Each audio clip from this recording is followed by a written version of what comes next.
what we're doing and why we're doing it. This is the third of 3 forums that we've had throughout Atlantic County. Yesterday we were in Atlantic City. A couple of weeks ago we were at the community college to try to explain what we want to get done. And up until this time, economic development has been in the hands of the state of New Jersey. And right now, the agencies that they've appointed no longer either have the mandate or the legislative power or the money to continue on. Plus, it should be from the bottom up rather than the top down. We're one of the few states in the country that economic development generates from the capital. Here, we are going to change it around a little bit. This is going to be an initiative that the county put together.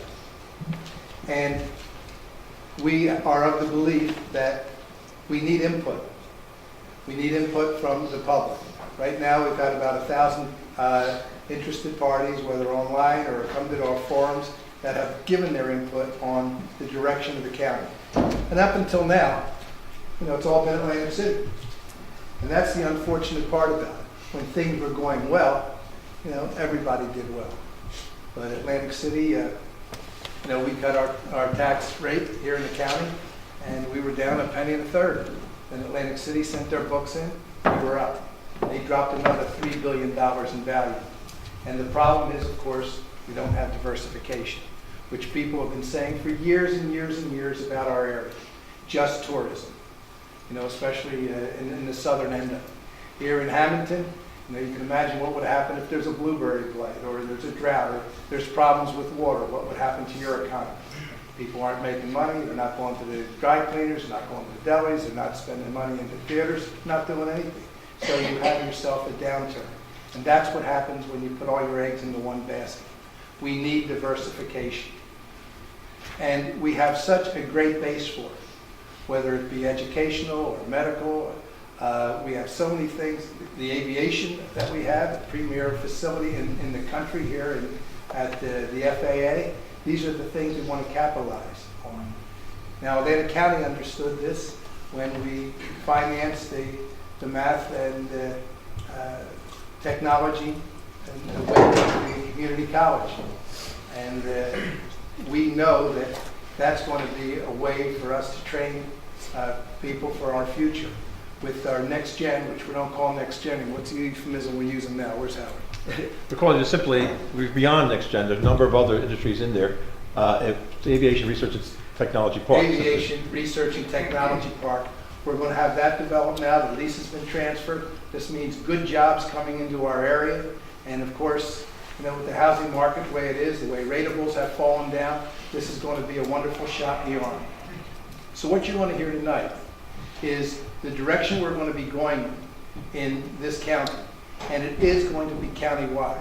We are going to have diversification, and it has to come from the ground up.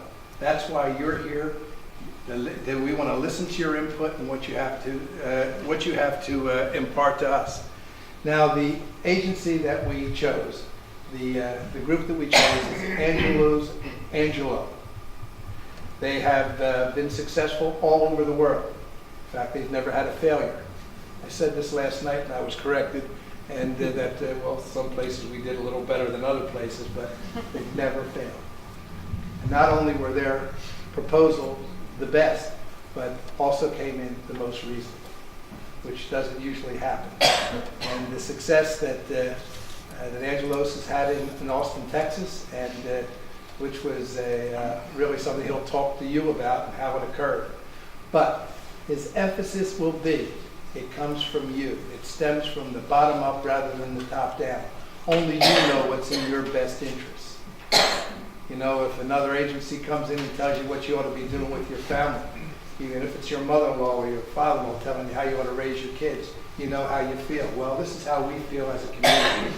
We've been told continually, whether by CRETA, we're wondering, why don't you put that money over here instead of building a museum to Yogi Berra in Montclair, or put $10 million into dormitories in a private girls' school up in Bergen County. These are not what we want done. And there hasn't been any continuity. One guy that was the head of CRETA, you know, he had an initiative for Jersey Shore. And then the next guy came in and he decided, well, I think we ought to put it into transportation. So we never had that continuity that we needed. Plus, the industry that we had in Atlantic City, by the way, all was not doom and gloom, went from a $5.8 billion industry to a $2.3 billion industry. Many areas should be as lucky as that to have that. But we know with diversification, we will be able to overcome competition. What happened to Atlantic City and our rateable base? Well, competition came into Pennsylvania. I want to give you a commercial right now. Understand this. It was the second most successful casino venue in the country till Pennsylvania opened up. Pennsylvania hurt New Jersey. Pennsylvania hurt Delaware. Maryland hurt Delaware. When the casinos opened in Pennsylvania, you had one casino in Philadelphia. You had another in Valley Forge, another in Bethlehem, another in Bristol, another in Chester. They all got hurt as they opened up.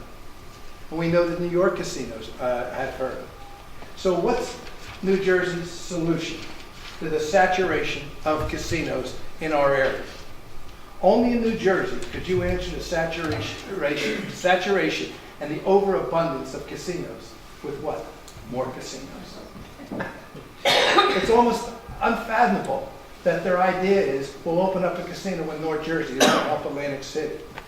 Well, as Sheldon Adelson said, who is the guru of casinos, the guy from Macau, and worth about $50 billion, what he said, you build on this side of the river, they'll build on that side of the river. So what do you gain?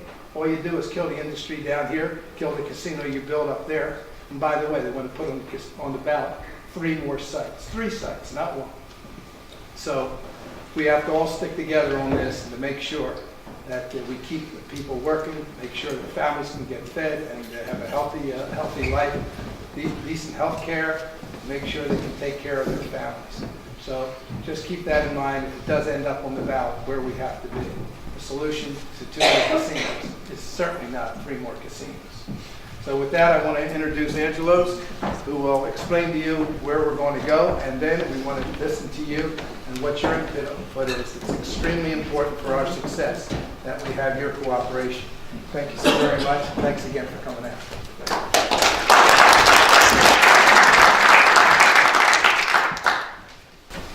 Good evening. My name is Angelos Angelou. And I'm going to tell you a few things about myself that perhaps you don't know. My accent is not from East Texas.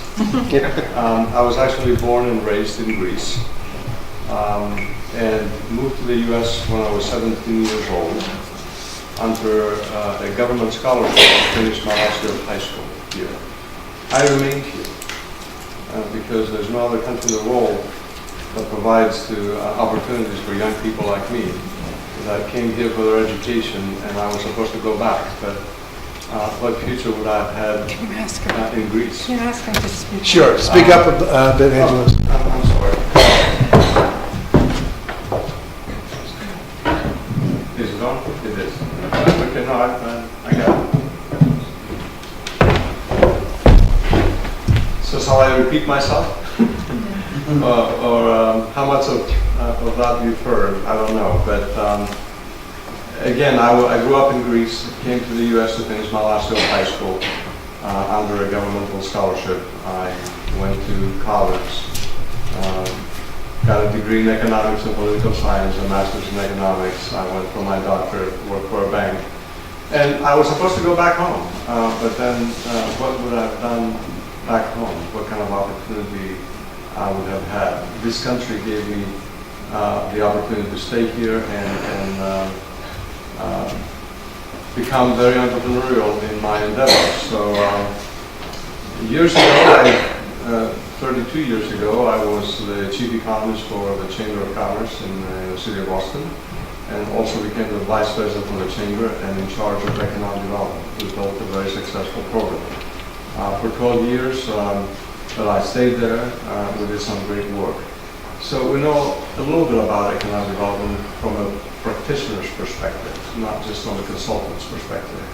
Now, over the last 20 years with Angelo Economics, I've also consulted with 680 cities, states, and foreign governments and counties around the country. So we've seen a lot of progress that our work has made and contributed to many, many places around the world. I cannot ever say that all of our clients have succeeded. Some of them have succeeded more than others. Because at the end of the day, our work here is going to come back to you. The leaders, the residents and citizens of this community that will be embarked on implementing this work and making sure that we keep moving the economy forward. So a little bit about what we're doing here. 3 months ago, we were given the task of devising an economic development strategic action plan for Atlantic County, not just for Atlantic City. And we thought that the best way to go about it, given the economic hardship that many of your residents have experienced, that we open it up to the public to be very transparent, to hear your concerns, to hear also hopefully your hopes of what you want to build and what you would want to become. At the end of the day, economic development is local. And I have to say that because if we in Texas depended on the state of Texas to provide economic development for many of the cities, we will be bankrupt. I can honestly say that in the 12-year time frame that I have actually practiced economic development in Austin, never once it would ever depend for any client coming from the state. We actually worked on bringing all the leads, close all the deals, and we would take prospects and employers to the state maybe to receive some help from the state. But never once we ever depended on them getting us project. How many have you been invited by the state to do a focus group or a community forum like this? Just one of you. Well, you're the lucky one. And I don't know what you got out of it. But the point is, the state can do good work and market the state. The state knows nothing about what the issues and concerns of everyday citizens may be in Atlantic County. So economic development at all times has to be local. It has to be the local entity that does it has to be accountable, not the state. And that's what I believe in, that's what I practice, and that's what we hope to bring here.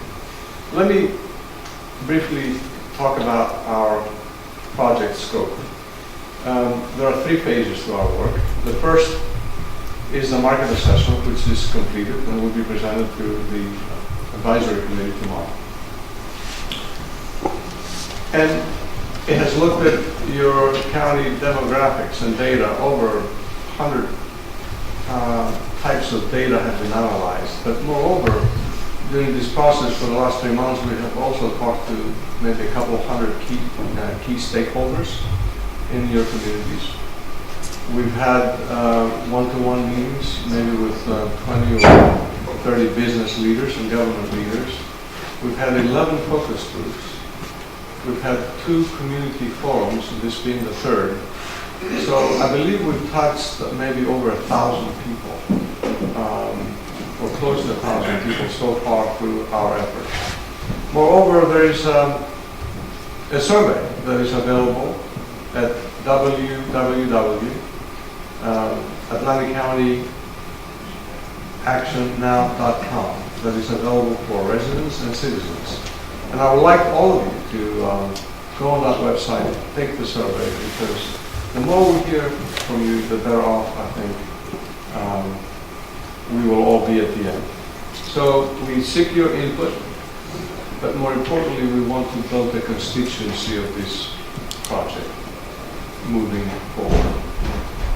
I want, perhaps for you and the media that we have also engaged in this project, to be the guardians of this project, to be sure that this is perhaps the last economic development study that you do. You you need to focus your dollars and your efforts in implementing this strategy. You do not have to do another study for at least 5 to 7 years. And usually an update will do, not a complete study again and again. So this is the most state-centric economic development state I've ever been to. All the decisions are made in Trenton. There are no local partners.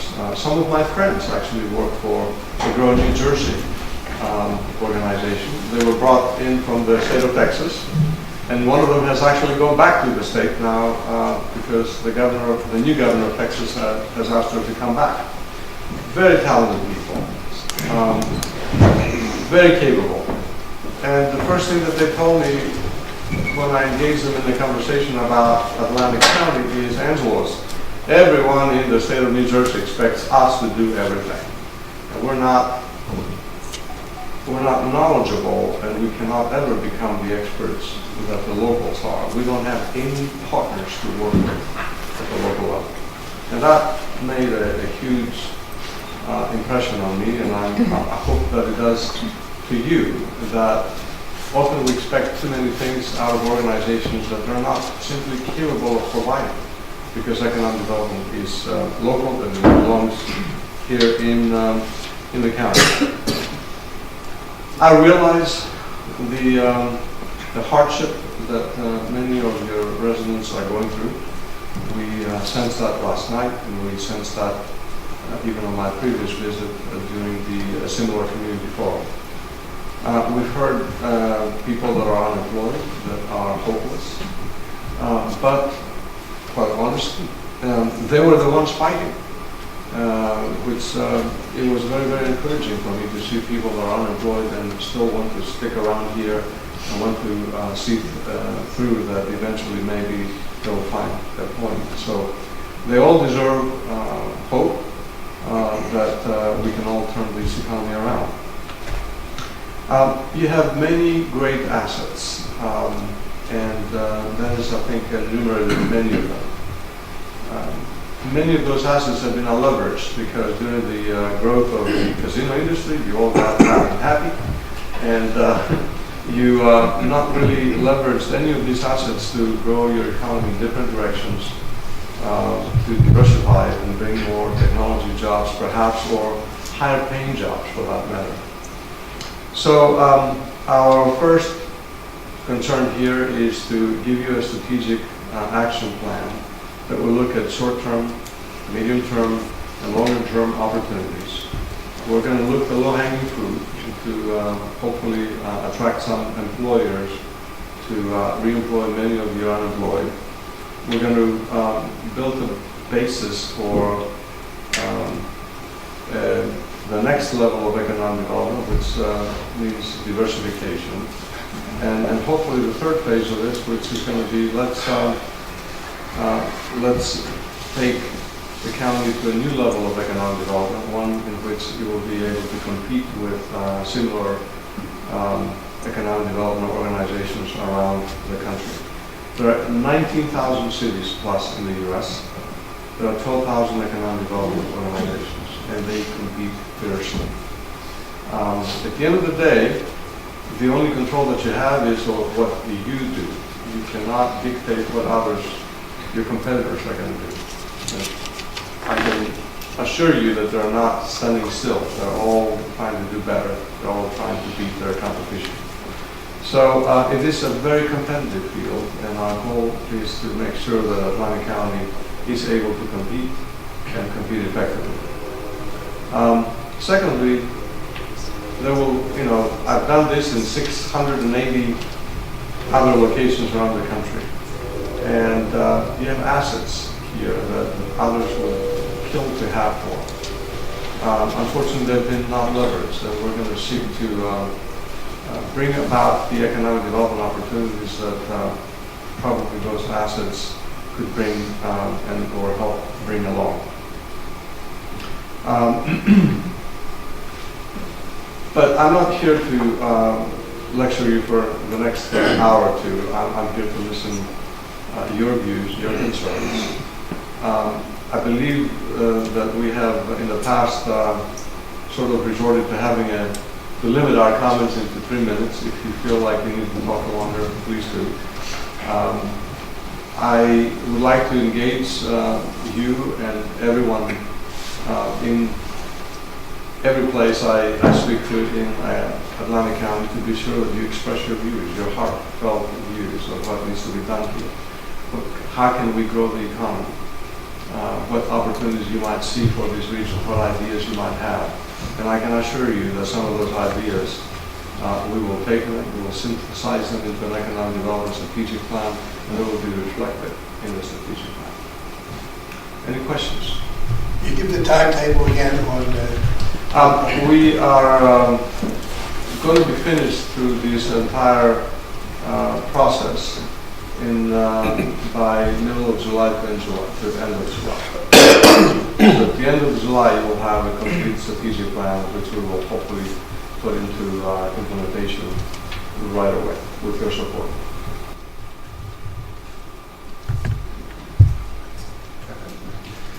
Good evening, everybody. I just want to point out this is a community forum. It's a public forum. It's being recorded. Everything is on the record. We would appreciate if you could keep the topic to the present economic environment and what you see for the future, solutions into the future. Try to keep your comments to 3 to 5 minutes. We will be more than happy to go back around a second time. We just want to make sure everybody here has voice into the process, so everybody gets a chance to speak. Sir, did you? So as far as the strategic plan, just a general question, does it start with putting a pin in a specific region, be it Atlantic City, and then working outwards, or is it as a bubble using some assets, for example, Hammonton, Mays Landing, even Carver Township? Is it built as independent business development, or is it trying to wrap my head around the strategic plan? I don't know, so that- The strategic plan will first begin with a robust business and the retention of an expansion program. I have always believed that the best type of economic development starts right here at home by taking care of your own businesses. So we need to explore opportunities on how to help them, understand what their issues are, and try to help them along. But moreover, by taking care of your own employees, they will begin to share with you ideas about a supplier that they buy a lot of things from that perhaps could locate here. They should become also the best ambassadors for you wherever they may be traveling. So that is our first focus. The second focus is how to attract new businesses to Atlantic County. And you cannot really attract a new business if you have not taken care of your own. Our company is not just a strategic planning firm alone. We actually help some of the larger corporations, largest corporations in the U.S. and abroad, find locations, for their manufacturing plants, for their offices, for their corporate headquarters. And so we bring that perspective of knowing what they wish to have in the community. And so therefore, economic renewal is absolutely a necessity if we're going to diversify the economy. So that part of it has to be at the forefront as well. The third component of it is many communities, particularly this one, was built by entrepreneurs. And perhaps entrepreneurship has been forgotten here because I don't see much evidence of having any entrepreneurial ecosystem that would support the young people with great ideas and how to grow them into companies. And that is something that we will also focus on. Apart from that, this is a comprehensive plan, so we will have recommendations for public policy for the state to consider. We will have recommendations for K through 12, perhaps how to fight your crime issue. We're going to address every concern, hopefully, with broader strategies and bring you best practices from around the country of how other communities with similar challenges or opportunities were able to move through those opportunities and all their challenges.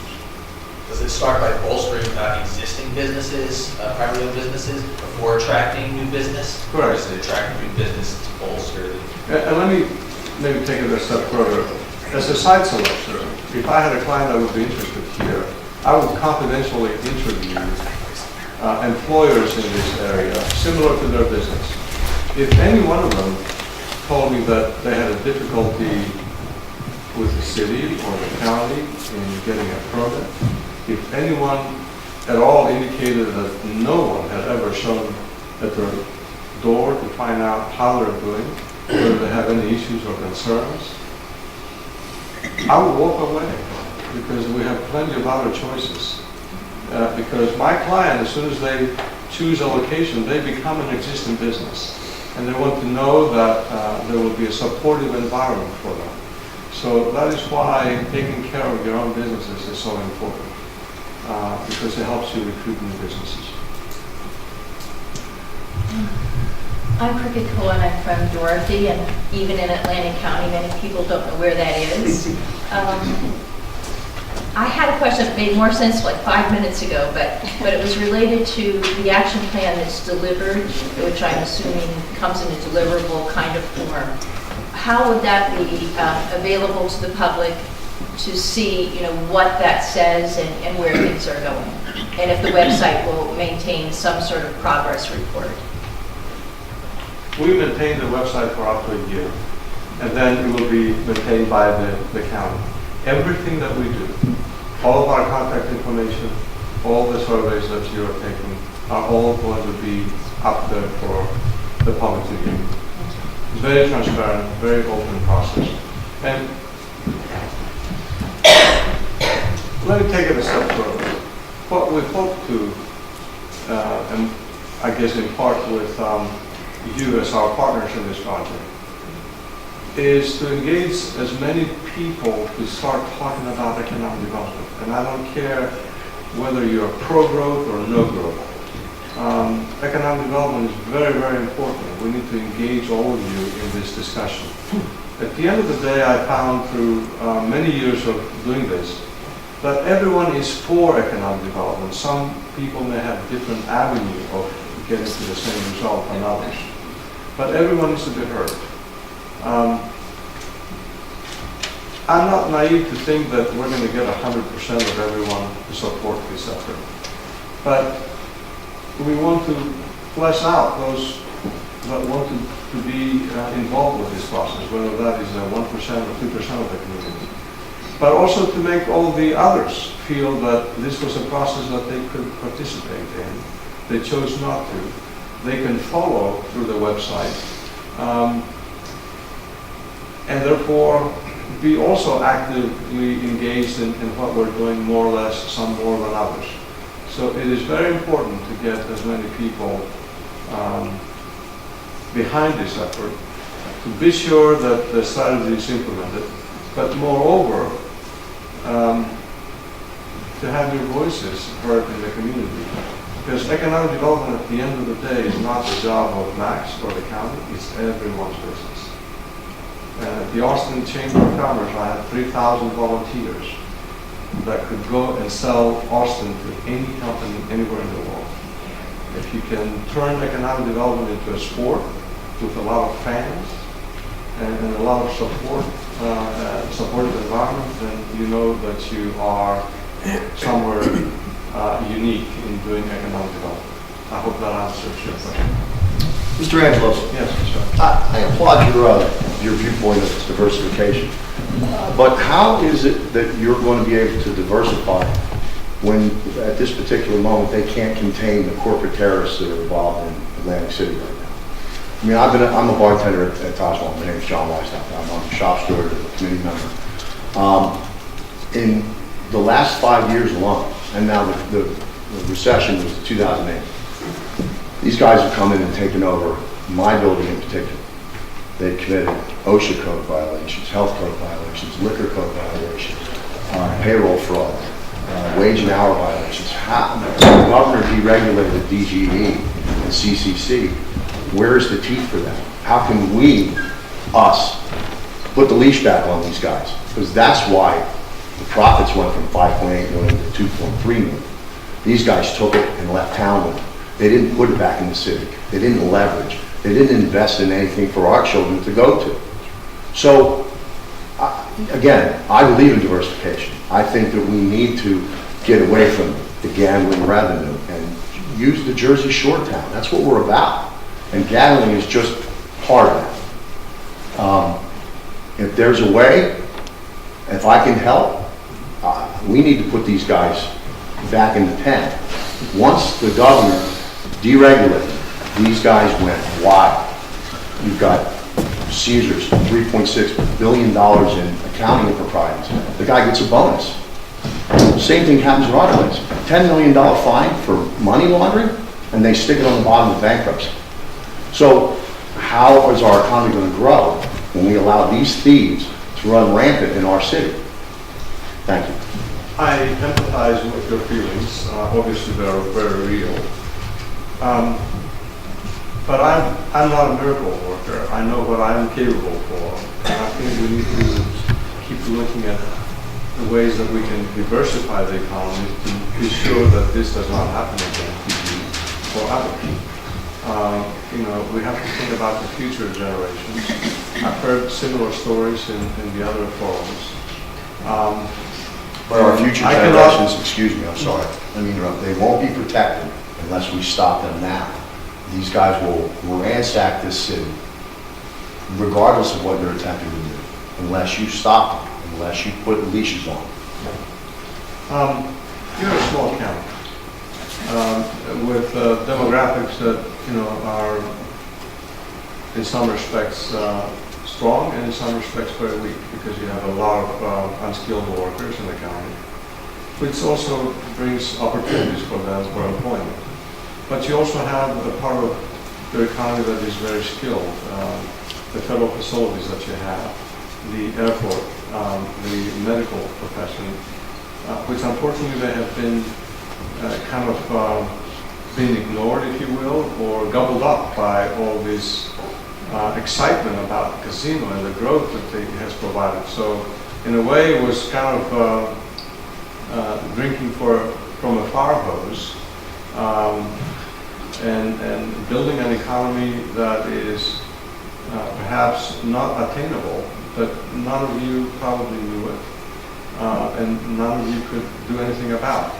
What we are embarked here for is to for the size of your workforce, you need to attract people here that are going to be invested in the community. Agreed. That they will be living here. Not the $3 billion, $4 billion facilities that you have known that they will never be invested locally. Some of them are more than others. I've heard great stories about the Borgata, how... That's because casino people run that place. We have hedge funds running that place. And, Avenue Capital, Apollo Capital, Icon Enterprises. But They're not casino people. They're not interested in making this town what it was or keeping it what it was. I've been in this town for 34 years. 5 years ago at our place, we were number 3 in revenue. And in 5 short years, they tore the business down to where we're next to last. And somehow, that's our fault. That's the workers' fault. And that's a load of crap. That stuff has to change before the economy is going to improve. Let me perhaps bring an example. I worked in a community called Broome County, New York. Binghamton, New York is a big city. That was the birthplace of IBM. The only thing that is left of IBM in that town is that building now, which is a museum that says Think. If you've seen some of the ads of IBM, they employ 18,000 people there. That's where they started. And they left the town because the town basically stopped growing with IBM. There's not a single supplier of IBM in that community that we were able to identify that they grew with IBM as they became a multinational corporation. And a lot of the blame went to the local economic development authorities. A lot of the blame went to the politicians because they were all kind of drunk, if you will, if I use that expression, with the growth of IBM and what it brought to that town, and never really leveraged to attract other ideas, to attract other companies.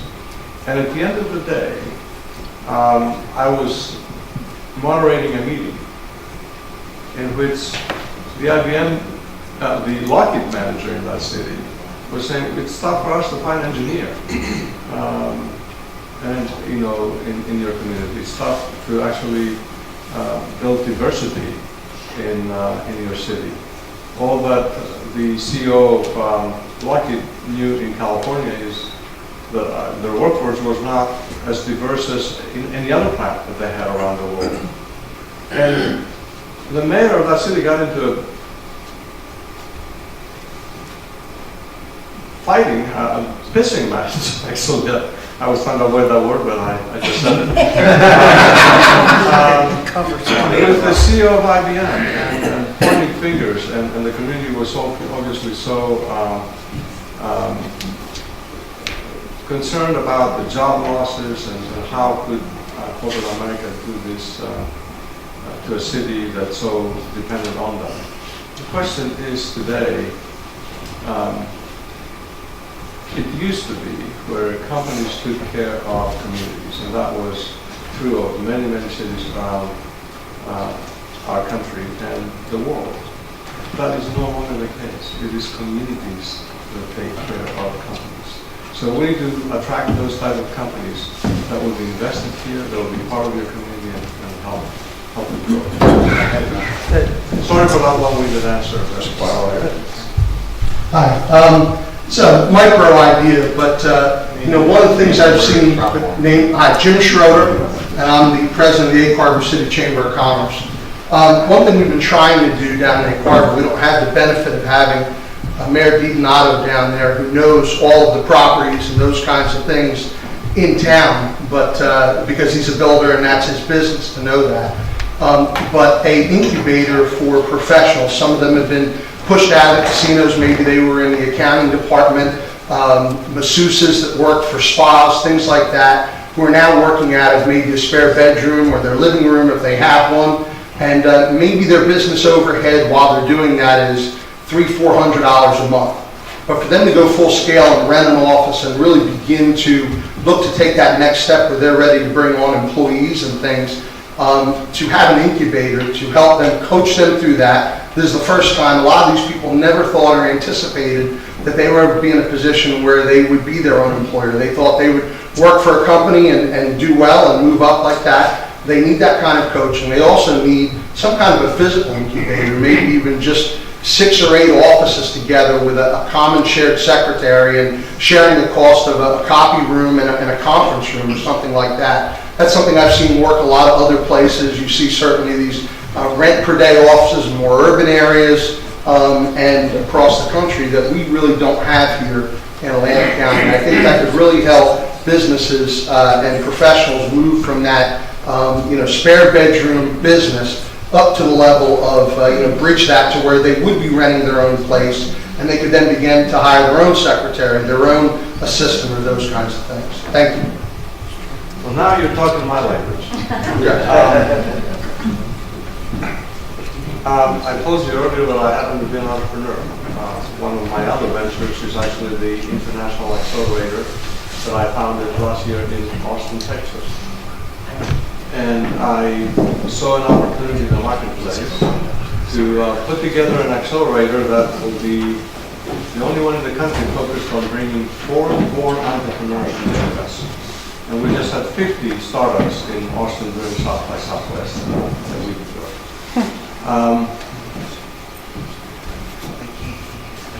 There has never been a profitable incubator or accelerator anywhere in the country, and there have been private efforts that funded it and failed.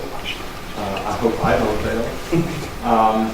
There have been publicly supported incubators, and they've always required public assistance, and that is the truth. But also, that is an investment I would encourage every community, every county to make, because that is an investment in yourselves. The odds of making it to be a big business are probably 1 in 20. But it is that hope that maybe you'll hit a home run with some of these ideas. Some of them will stay to these small businesses, and others will fail. But it is absolutely necessary that you do that. I would highly encourage you to look at that. We will definitely be looking at this. We've been talking from day one that entrepreneurship is going to be the third legged tool into our three-legged tool of economic development that we're going to produce for you. Again, attracting new companies, helping your existing companies, and entrepreneurship. Thank you. Speak a little closer to the mic. You gotta take the mic out. Yeah, the lady in the back, please. Hi, I'm Helen, and I'm just a resident in Mays Landing. And I was an office worker about 5 years ago, got laid off. And the only employment that I can find is retail. So this is my question to you. In your introduction, you mentioned the assets that Atlantic County has. And I just would, do you have them handy? You know, can you give me like 5? Sure. Other than the casinos and tourism, and other than retail. Because I've been retailed out. And if retail is a business that's coming, Over retail. and I really want to stay here, because it's a nice place to live.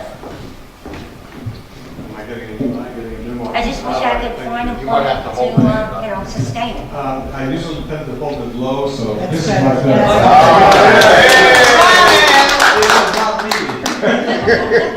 I had a low voice. You come here when you were 17?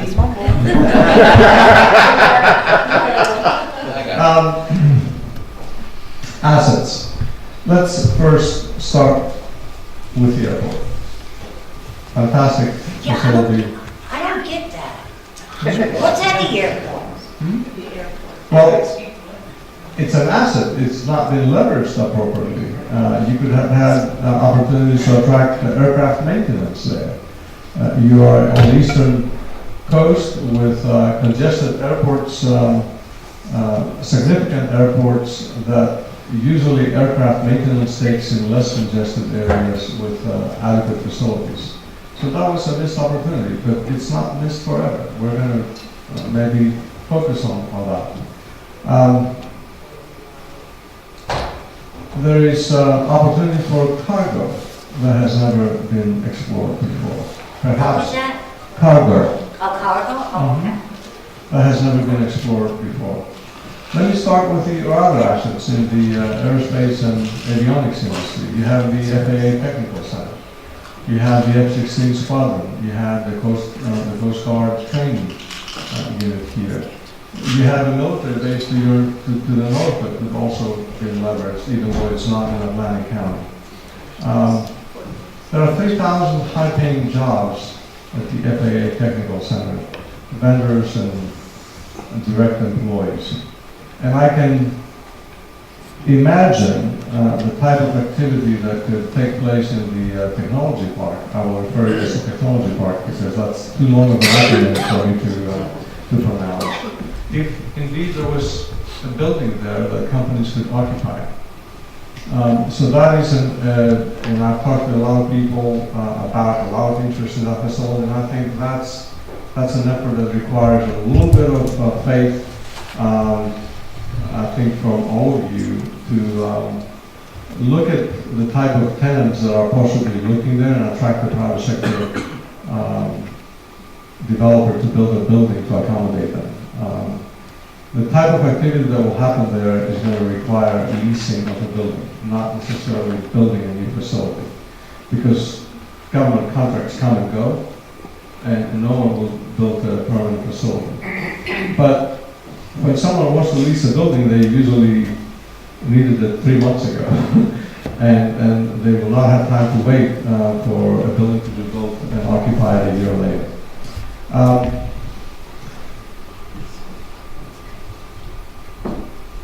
One thing that I ascertained is that you don't have a strategic location, as many people have told me, and I have a rationale for that.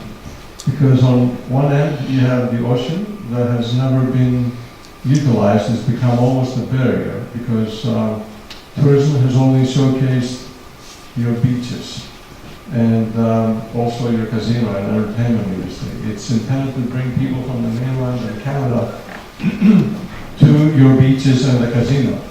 You've never, the ocean has never been utilized as a connection of Atlantic County to the rest of the world.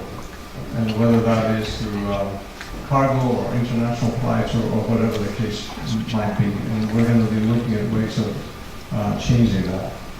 There is a pristine coastline, and there are many major universities around the country that are land-based universities. They don't have access to the ocean.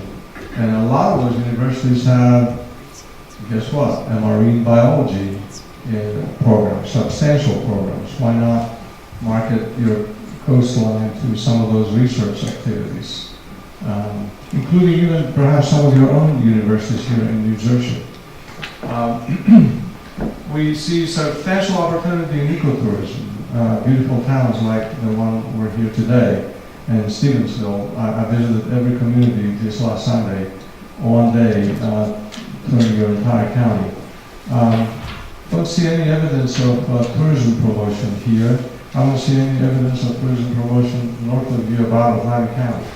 The only billboard that I see is when I pretty much arrived in Atlantic County and I see do AC. At the same time, I see the skyline, so I have an idea of what I'm coming to. But I don't see any marketing at the Philly airport, which is your gateway to the international community. There's nothing about Atlantic County, or for that matter, New Jersey on that airport. So I think there are potential opportunities for ecotourism, but it will take a lot of concerted effort, again, driven by the locals, not depending on the state to do that marketing, because they don't know anything about you and what your needs might be. So these are some ideas that we have. I don't know how many of them are going to be able to make it on the plan, because we just started, and we have a process that will take us to a final strategy that will include some of those ideas and perhaps many more. You have the opportunity to attract medical tourism here. You have significant health assets, you have a beautiful coast. Wellness centers will do very well here. Again, things that have never been looked at before, because there was no one looking for them, for you. And perhaps the biggest change that we want to bring is an economic development entity run by you, the citizens and residents of the county, and being accountable to all of you.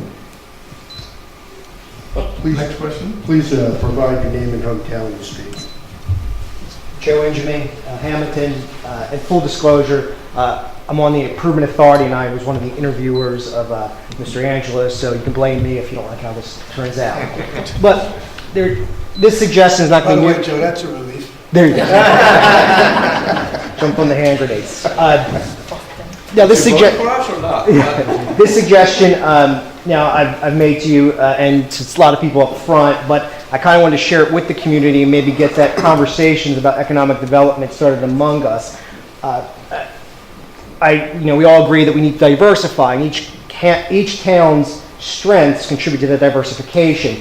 And a lot of it's going to be built around the industry clusters, what we're known for. And obviously, Hammonton is an agricultural hub, and I hope that will make it onto the final plan as well. I realize we're going to have to rack and stack everything.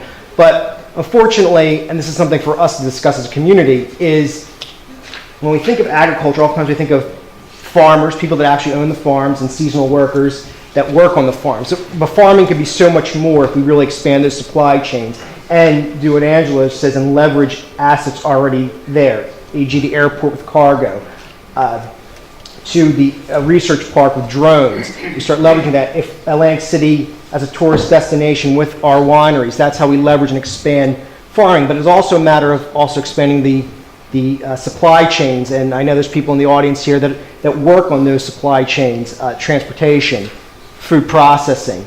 That's where I think we really have to think creatively that we can create those high-paying jobs. The food processing plant will bring in engineers to work their industrial controls. Biotechnology, now it's kind of a, sounds pie in the sky type of thing, but we do have the foundations for biotechnology. North Carolina leveraged its pharmaceuticals with its agriculture to really create a biotechnology field. We could do the same. I probably in a long-range plan, let's consider using the Stockton building downtown out there, university, maybe work with them to create some sort of Institute of Agriculture or School of Agriculture. I realize that it's a lot of branches and sequels to do that, but those are things we have to do. There's also things we would have to do on the community level, work tax abatements, work with the school to ensure that the course curriculums are built towards that biotechnology and that agriculture, enhancing life sciences. So those are things that we have to do, that the state and the county all can work together, but that's how I feel that Hammonton can contribute to this fight of really rebuilding the economy and building those non-retail but good-paying jobs out there. So Angeles will be talking more about this, I'm sure, but that's a suggestion, but I'm just for community digestion as well. That's why I brought it up. Thank you for Thanks. that. Thank you. Ladies and gentlemen, all the way in the back.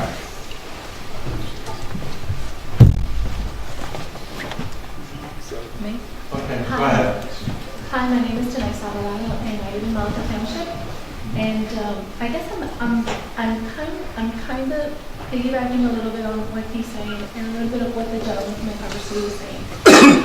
I'm actually contemplating a business venture, and I'm scared. I don't know if it's Do it.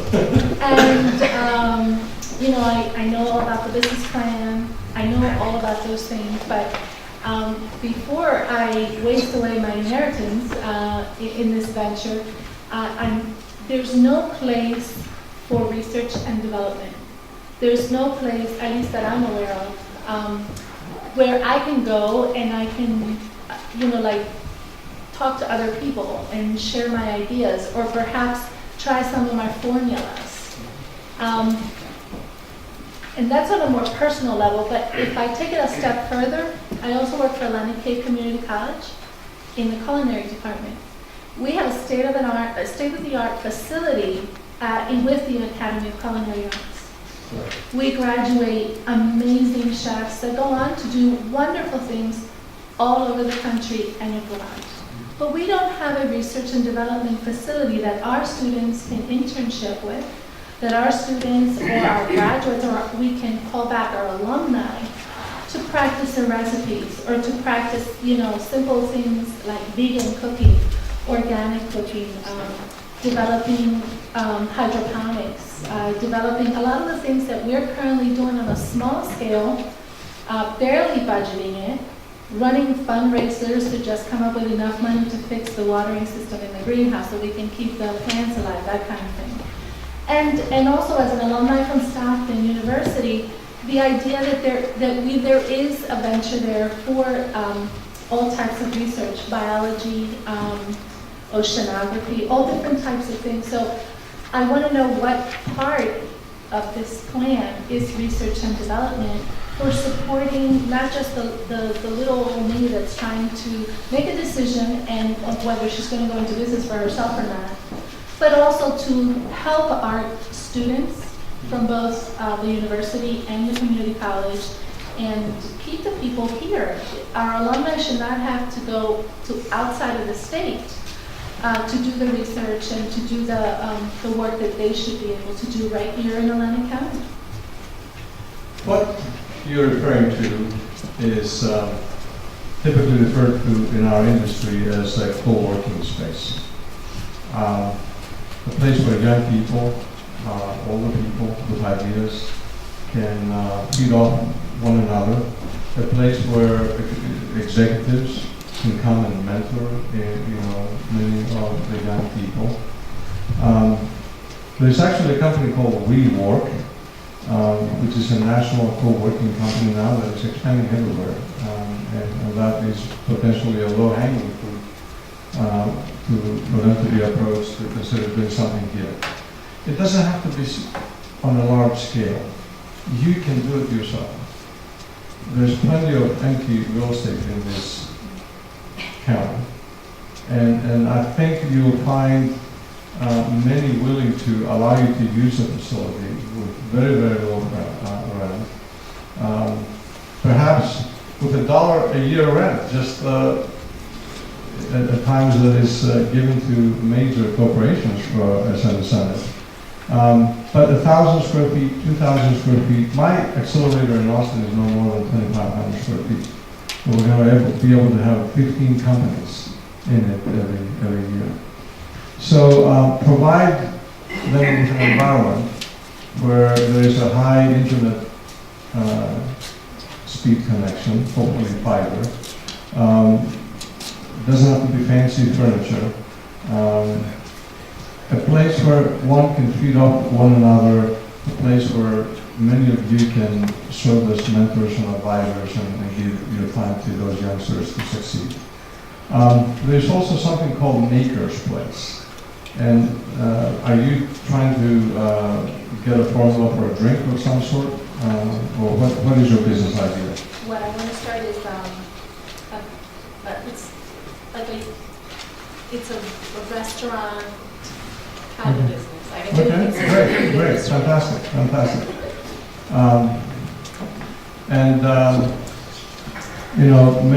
Many towns actually have what I would call small business incubators that have attracted retail incubators, if you will, that are based on building on the skills of entrepreneurs that have retail opportunities as well. These are not expensive things to do.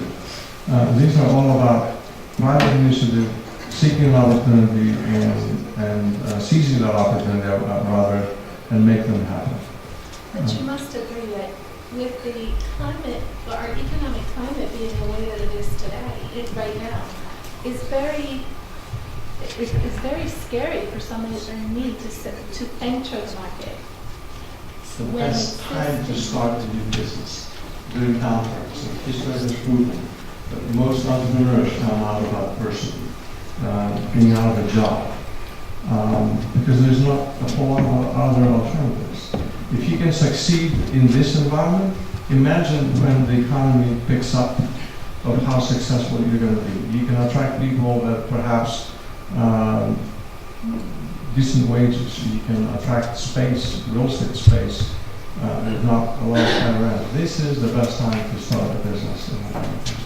So in summary, your plan is including research and development and things of that nature to support not just small business, but also to support and keep the people in this state. Well, one of the things we're going to be looking is a Maker's Place. Any of you have heard that term? Okay. You don't have one here. And it's usually a facility that will have, somewhat of an expensive equipment. We can probably get the federal EDA, not your state EDA, to fund a project like this. Maybe attach it to a college or one of your universities. Where you go there with your ideas and use their equipment to make things and experiment with things. That will not apply to your restaurant business. But I'll give you a clue. Go, if you have an opportunity, go to Asheville, North Carolina. And Sorry, see go where? Asheville, North Carolina. They have Asheville. My Greek accent like this. This is a community which abolished any kind of restaurant being in their downtown unless they are organic, and all the food comes from local farms. There are over 100,000 people from all of North Carolina going to that downtown every weekend to eat healthy food, listen to music. People thought that they were crazy when they did that, and they are extremely successful with it. So, if you believe in something, follow your gut feeling, follow your dream. Yes, sir. I'm sorry. Go ahead. No, you got the mic. Who has the mic rules?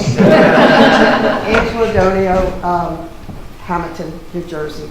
I have a small realty thing that I do with old houses and that kind of thing. That's my economic development for the town. This lady, we have a Kitchen 19 here in this town. I'm very familiar. Okay, she Yes, rents I out should have her given them kudos. a certified kitchen for people to experiment.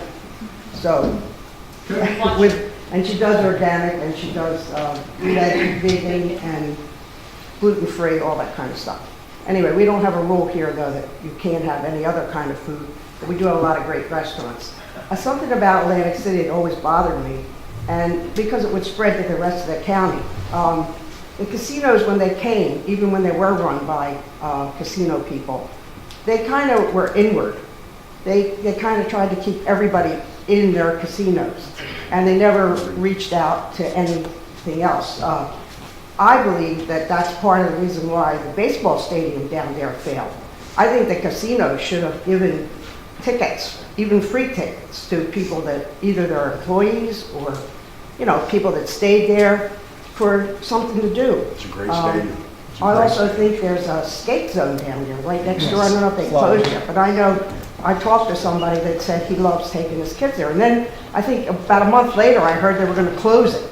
So I don't even know if that stadium is salvageable anymore, but that was a sad state, you know, because it was something else. And here, I think tourism still is a good thing. They didn't really use the Jersey Shore thing as good as they could have. And there's agro-tourism besides ecotourism that we're trying to work here in Hammonton, and also the wineries. And so that should come from there, like bus trips or whatever. It could, if they weren't so focused inward. Because people would come longer, maybe, if they had some other things to do. I don't know if that would work. But, and that's a shame that the next gen thing didn't work, because that's a lot of wasted time. Because people were expecting something to happen there, you know, and then there was a debacle there. And I don't know that there was any, I'm not sure if there was state money involved or if it was all county, which is a shame. So I'm hoping that this new tech thing does work out. And you're right, the airport and FAA there's so many things that could be done. Well, your observation is 100% correct. Unfortunately, the casino is an industry where they don't make money by sending their clients elsewhere. And they want to keep all of them to themselves, and that has been to the detriment of many small businesses in the community, perhaps to your convention center as well.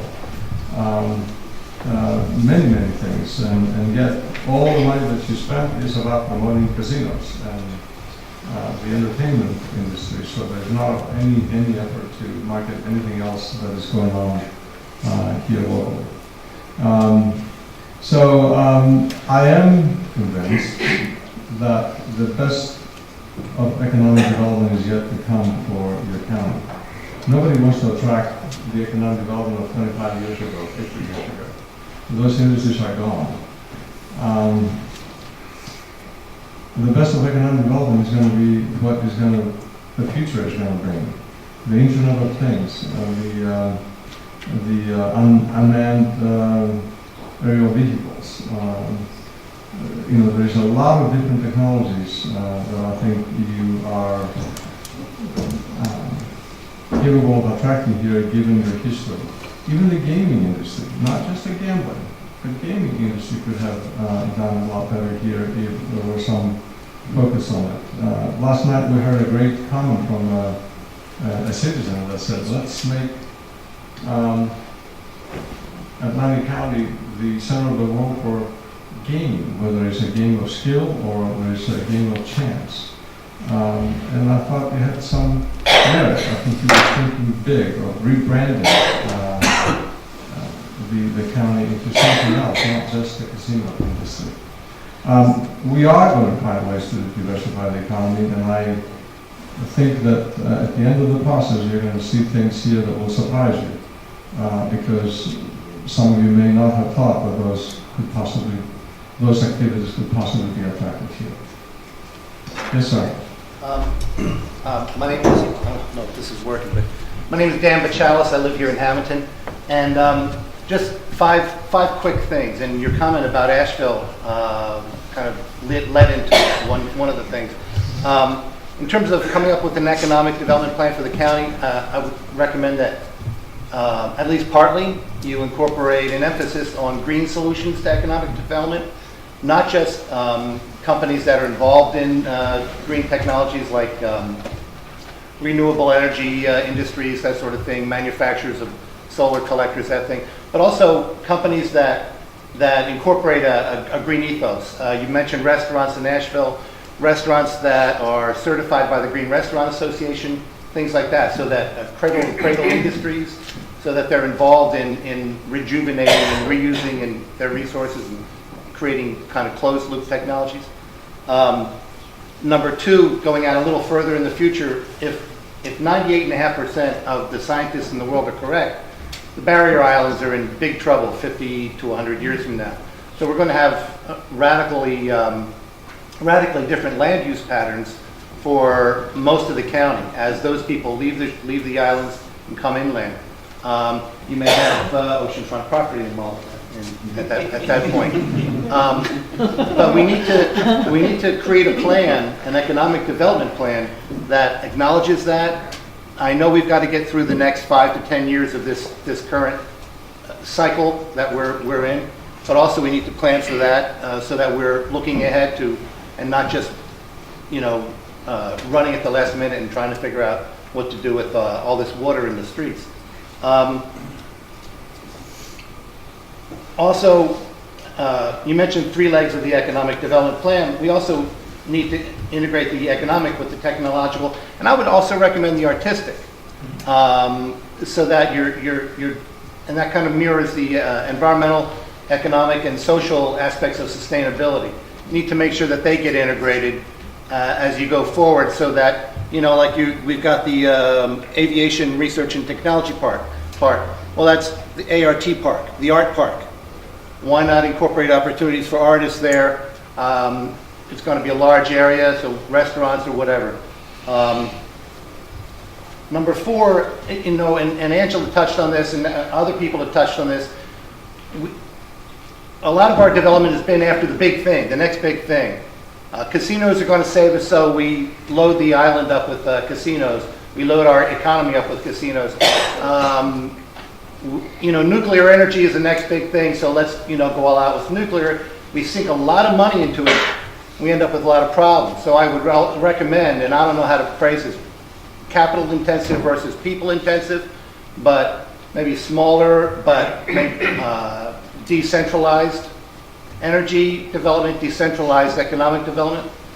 And finally, I would recommend maybe annual forums for feedback and follow-up, see how we're doing, see if we need to change course or add things, that we've discovered along the way. Thank you. Very good point. Thank you. And the clean tech sector Right. is one of the fastest growing sectors in the U.S. today and globally.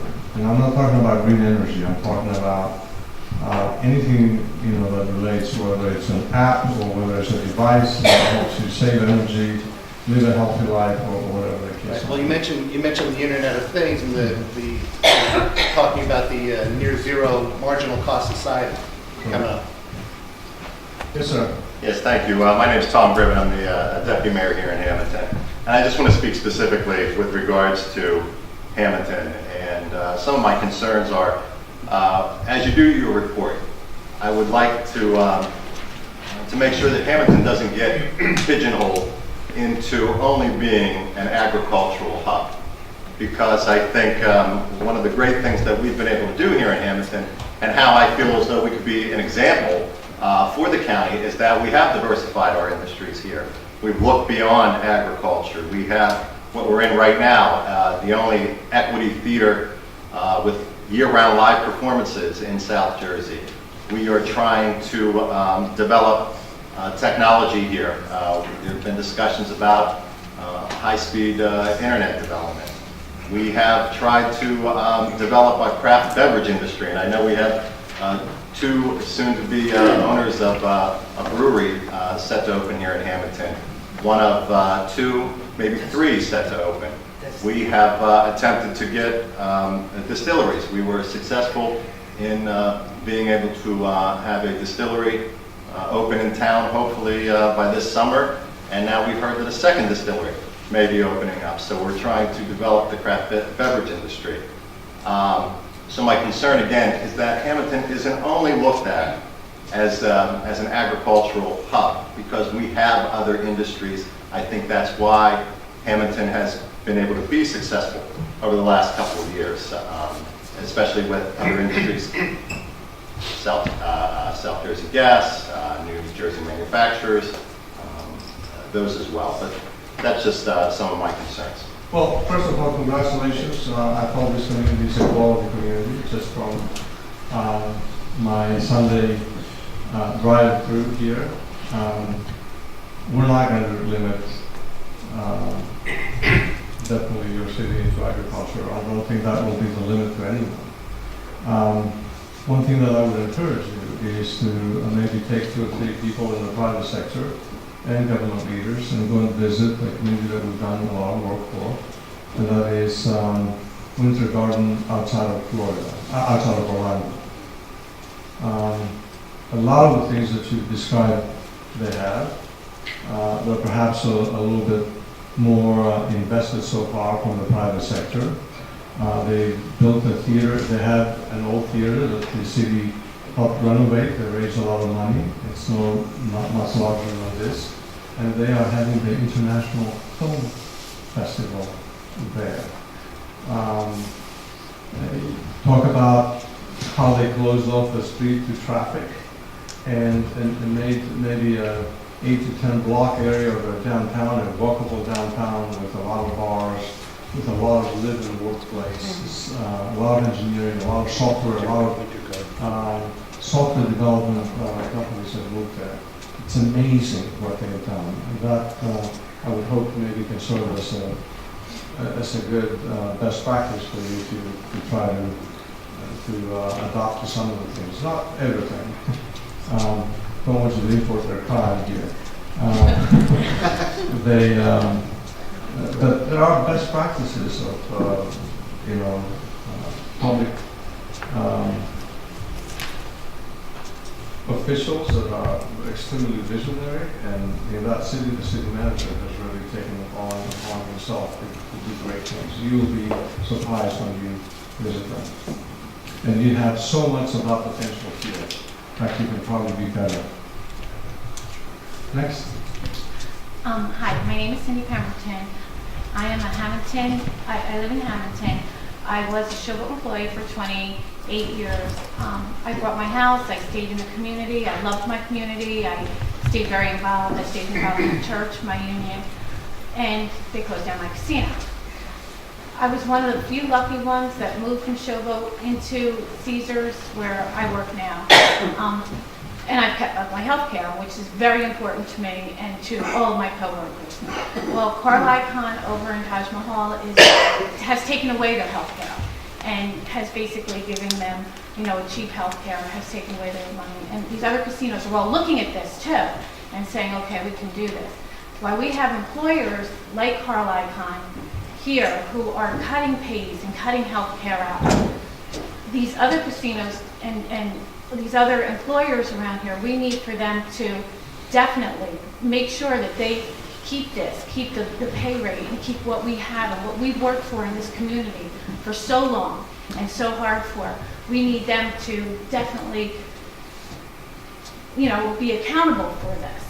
And we want to make sure that whoever comes along, that they're accountable for these good jobs so that we can keep our houses and our homes and our communities and our churches the way that they're going now. Well, I'm going to stick my neck out a little bit on this and say any community that relies on billion-dollar projects that are not appropriate to its size eventually suffers. And it's not just about casinos. It's about big companies that have gone to places and have left those towns totally in disarray once they've closed large facilities. My advice to you is let's focus on attracting employers that will be anywhere from about 25, maybe to 250 jobs max. Maybe up to 25 to $50 million investment. Anyone who comes here to tell you that they're going to spend $1 billion probably don't ever live here. So this is a choice we hope that from now on that you can make. I'm not saying that let's not attract big corporations here. There are some obviously that have done very well by the communities in which they are located. But the sweet spot for a place like Atlantic County is let's focus on the medium to small sized businesses and have plenty of them in a variety of different sectors so that you're not dependent on a single sector industry again. Hi, I'm Bob Carone. I live in Hammonton, out of the county, which is north here. I run a congressional caucus for science and technology. My question is, are you going to leverage the committee assignments of the other congressmen in New Jersey who are concerned because of their committee assignments, not because of the location? And I've got two examples. Congressman Rodney Triggerhausen chairs the Defense Committee, and many of the topics we talked about today, there's some dual-use technologies. You're talking about drones. You haven't been talking about civil tilt rotors, but they are coming. Augusta Westland is now building a civil tilt rotor in northeast Philadelphia, and that will be. So there's a lot of technology that is now being done in the Defense Department that can be leveraged here in Atlantic County, and there are some Atlantic County defense contractors. The other thing, another example is Congressman Pascrell chairs the Italian caucus. He's very interested in Atlantic City and in the agriculture technology that you have here in the area, Italian Council General. We're working specifically with some Columbus-based celebrations here in Atlantic County. So again, the question is, besides just looking at Congressman Franklin beyond that, there are some other assets here in New Jersey that we could leverage. The plan at the end of the day is going to call for what I usually describe as SWAT teams, your salespeople, that will be made up of people in academia, people from the government and business sector, knowledgeable about a specific industry. And yes, that way we can leverage anyone in the state, whether they are business people or government leaders, to bring about those kind of opportunities to you. We've already met with the hierarchy of the FAA, we've sort of a plan, we've met with some other leaders that are very, very involved in building what I would call a probably significant, at least they have good plans and big dreams in filling up the research park with aviation-related activities, including the unmanned vehicles. One thing that I want to bring into perspective, and maybe a strategy as well, BRAC usually comes around every few years, and now we know that there's going to be one in 2017. Are you going to be a loser of a facility or a gainer of a facility? So how can we maybe look at a forward strategy of what case you as a county can make to attract something that might be closing somewhere else rather than kind of waiting as a sitting duck waiting to see if anything is going to be cut here. I don't see the federal government as a growth industry. I think you've been lucky to have had the FAA Technical Center here for as long as you have. I don't project that they're going to grow tremendously. But the fact that they've been here for so many years and nothing else is next to them, it's mind-boggling to me. So it means that no one was ever really looked at that as an opportunity to make it happen. So that leverage those facilities to attract private sector economic development into your county. I'm Tom DeFiore, I'm here from Hammonton. You mentioned the Technical Center, and I'm a retired aerospace engineer, spent over 20 years down there, so I'm very familiar with what goes on. I want to talk about Stockton College now, Stockton University. They are itching to grow in leaps and bounds. They've established a satellite campus here in Hammonton. They purchased the Showboat building to eventually have classes and dormitories there. Are you looking at the possibility of perhaps trying to make Atlantic City a college town? One of the reasons Austin, Texas, has grown so well is the University of Texas is there. That university is about third or fourth largest in the country. Columbus, Ohio, same thing. They have nothing else there other than Ohio State and the Air Force. But it is the university that keeps the town thriving. Are you looking at the possibility, especially since Stockton College, now university, has stated that they do want to expand and already have demonstrated that they are doing this? And he has a question there. He's the tech center as well. Sure.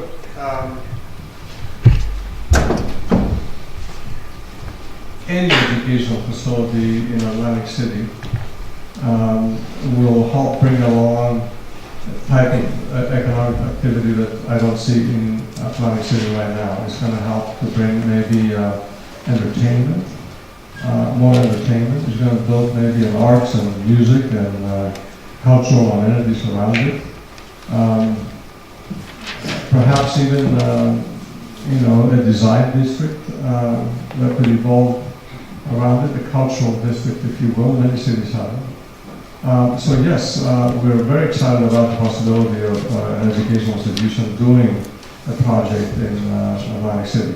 Let me reference the Austin example. Austin was a sleepy university town for a long, long time. It took a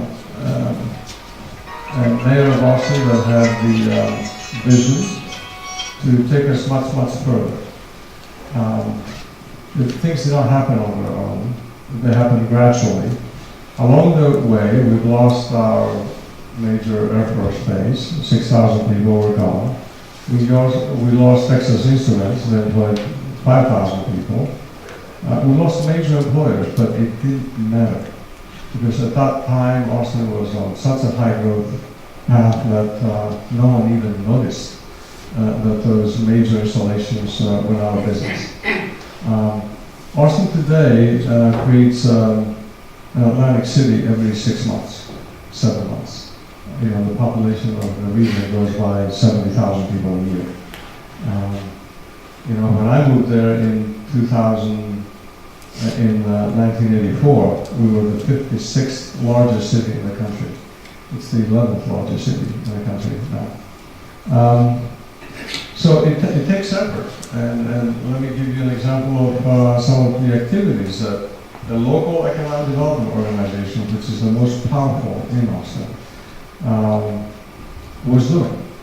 Every month, we will take 20 of our business leaders, put them on a plane, along with chamber staff, go to the Silicon Valley and call on 120 companies, one-on-one, in over 2.5 days, and then from there, we will fly on to Los Angeles. Another group of volunteers will join us and call on 120 companies there. And from there, we will go to Portland and call on some more companies in that city. A quarter later, we will be going to Canada, trying to recruit Canadian companies. A quarter later, we'll be going to Germany. A quarter later, we'll be going to Japan. We became a business marketing. We engineered marketing for economic development. We never depended on anyone generating leads. We created all of the leads and we were able to sell. Along the process, we trained 3,000 volunteers, just like many of you in this room today, on how to sell Austin, how to tell our story to the rest of the world. It was not easy, but once we started hitting some major successes, today Austin is on automatic pilot. It doesn't need an aggressive economic development program. Because venture capitalists alone invest $1 billion every year into small businesses and technology businesses in Austin. But guess what? Is the chamber letting down their guard? No. Back then we were doing economic development on a $350,000 budget. the chamber's budget is $4 million for economic development today. They're not stopping because of their success. They are continuing to invest and become even more aggressive as time goes on. It's a competitive environment, and what you want to attract is the best of technology that is out there, and that's hopefully something that we can bring here over time. The notion of a university campus downtown is absolutely phenomenal and provides in itself, I think, opportunities for growth. Yeah, hi, my name is Rodney Bishara. I'm from Mays Landing. I'm on the Township Committee. First of all, let me put a plug in for Hammonton Township. I heard the plug for Hammonton. Hammonton Township is 113 square miles. It's got all kinds of amenities. And we're very interested, of course, in what goes on in Atlantic City and the overall area. I will say, though, that I'm very excited about this effort. I think you said a lot of great things. I think there's great opportunity. But I don't always see that enthusiasm all around. I don't know whether people fully realize the impact. I mean, Atlantic City is a magnet.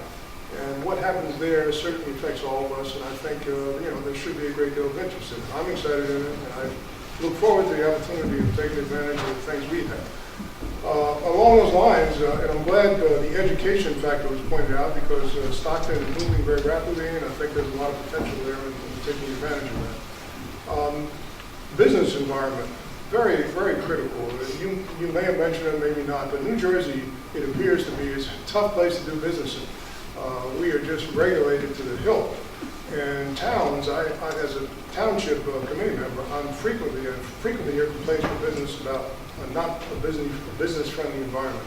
So I would really like to see us develop, and maybe even the county, and perhaps the county has something to that extent already, but a facility which helps new businesses that come in here, that creates a business-friendly environment, that helps them get where they want to go. Along those lines, I know you've been talking to a lot of companies. I understand there was an offer to buy Vader Field with the intent of building a 10 million square foot facility with 10,000 booths. Each booth would be manned by 3 to 5 people, so potential for a total of 50,000 employment. This would be an international trade and design center. The offer was made by Asian investors that clearly have money. There are all kinds of positive reasons why they want it to be in Atlantic City. For many of the reasons you mentioned, and it makes a lot of sense. Now, I heard your comments about not looking at billion-dollar businesses, but looking at smaller ones. But I'm wondering, have we given that serious consideration? And if we haven't, why not? Even if we did, it was a billion-dollar business, couldn't we be careful about the way it was developed to be sure that what has happened to the casinos would not happen with that business? I would not doing good service to you if I were a proponent of one project versus another. I think the criteria that I would like to maybe put forward is that is a significant asset of the city and the county, in a way. And I would like it to be an opportunity that connects your region to the rest of the world. It's a large enough asset. We not want to have entertainment, more casinos, more, because you have plenty of that. But we need to use that asset to diversify your economy and connect you to the rest of the world. That would be my own criteria. I'm not here to vet every project concept or proposal that is meant to the city. That's not my job, and we will never look at every project at its feasibility state. Not that we don't do this kind of work, but that is a different type of projects that we do that, engagements that we do that kind of work for. So I do believe that it is a great asset, along with, you mentioned the baseball field, I'll mention the racetrack as well, let's not forget that one, that could hopefully be repurposed somehow, or find over time investors that will commercialize them again.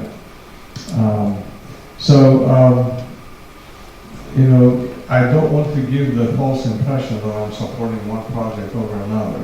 I'm trying to build perhaps an overall framework by which maybe I can help you to the best of my ability, because I'm not an expert on either the entertainment industry or no industry, perhaps except for the data center business and the semiconductor business and energy and clean tech and life sciences. Those are areas in which I've had many clients and have worked at $18 billion worth of projects throughout the world. But the entertainment sector is not necessarily an industry that I would want to claim that I'm an expert in. But again, stop that barrier of the ocean, utilize it. Not just use the beaches, but use how it connects you to the rest of the world. That would be my advice. Yes, sir.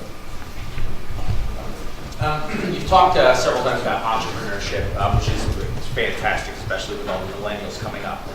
The other component is there's so many vacant or abandoned buildings throughout the region. And obviously, you've noticed that. Are we creating, or are you looking to create an opportunity to take these entrepreneurs and marry them with these vacant spaces above and beyond building new properties when we already have existing space, and then giving landlords some sort of incentive to marry the two?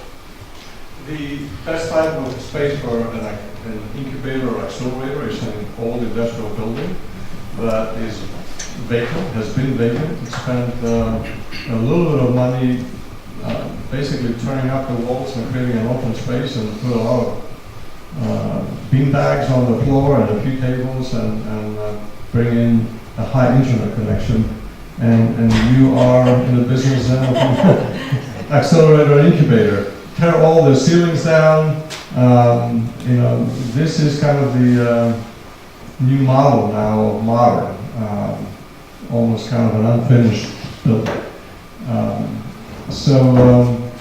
I have a lot of experience there, and that's an area definitely that I will focus, and hopefully we can make some great suggestions for you, including at the state level, some public policy to allow the state to have to increase the pot, if you will, of money available to entrepreneurs. And there are some great programs there that we have in mind already. Back to the previous question, we've heard about highlands and wetlands, and first meeting we've had, and that should not come as a surprise to you. In my last comments in the previous group, I said there's nothing that you can do about federal regulations. Pinelands, wetlands, air control are all EPA regulations at the federal level. But however, I found to be the case is many states interpret some of those regulations differently. So, is the glass half empty or half full? And the best way that I know, and I have actually practiced in Texas, we have very onerous EPA regulations, particularly for the semiconductor industry. We brought them to be part of our team. They were sitting there along with us trying to sell the city and the state to clients. And their approach over time had become not like we cannot do this thing, but how can we help you get through the regulations in a way. So they became part of a very salesmanship way of selling Austin and the state of Texas. And ever since, they have not been necessarily a problem for our state, for a lot of the development that required those regulations. So I don't know how to do that other than invite them to be part of your team. And if you have a local team, then you can invite them to partake in that sale. At the end of the day, everyone needs to feel well, everyone needs to feel good when you win, and everyone needs to carry the burden of losing a project. That's what teamwork is all about. And that's what perhaps can happen here that can change that situation. I do not think that this state of economic development, that I'm going to stick my neck out again. I don't mind doing it. that the regulations for pipelines and wetlands are the cause for your economic decline. There's plenty of empty buildings, there's plenty of land to be developed. Perhaps it may be difficult to bring a new greenfield facility in some place that would require more land to be taken. But there's plenty of industrial space and parks that you have around that I have visited that are empty. There's plenty of land to be available to contract in the city. John Lyons from here in Hammonton. Thank you for being here, and certainly thank you to county government for being forward-thinking and bringing someone like you here to be with us. By listening to what you say and some of your comments, I take your meaning to be that this turnaround in Atlantic County will be based in small and medium-sized business, not billion-dollar casinos. And I agree with you. I want to talk a little bit about Pinelands regulations and that sort of thing. I disagree with you in that, yes, there are buildings that you can reoccupy and there's other space that you can repurpose, but for small business, regulation in this state and in this county keeps you from expanding. Okay, I own a part of a well-established business. I'm in the middle of a development project right now. It'll be 2 years in October that we've been trying to get a shovel in the ground. And every dollar I spend on the Pinelands and planning and zoning and professional fees and engineers who get to charge me whatever they want with little or no explanation takes away from my bottom line. So at that point, I either scope down what I'm going to do with my business, or I try to pass those costs along to my customers. But if I pass along too much, I take myself out of the marketplace. So what I'd like to see in your report, or what I'd like to see discussed, is some process to, one, alleviate the expense on small business for these type of development costs.